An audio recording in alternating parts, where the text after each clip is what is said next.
Shugor nakaslem jong unongsan Hima.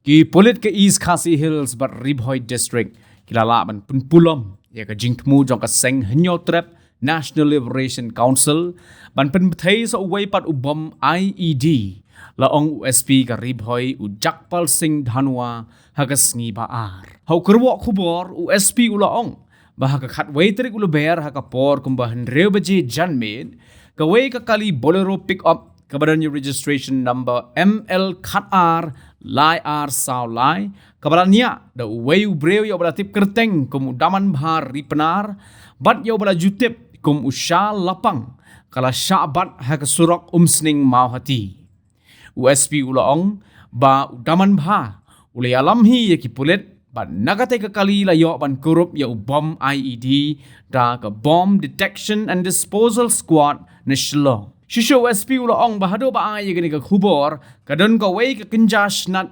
lani ka sleeper cell jong ka Hnlc ka badan sangut kibreo. Ulaong ba kani ka kinhon kala Thmu ban Pynbthei su ya ki bom IED ha Shillong bat Nongpoh. Nalor ka tao USP ulaong ba kani ka sleeper cell kalayo ya ki Pynbthei nigi dikhot ka Hnlc ke badan ha Bangladesh.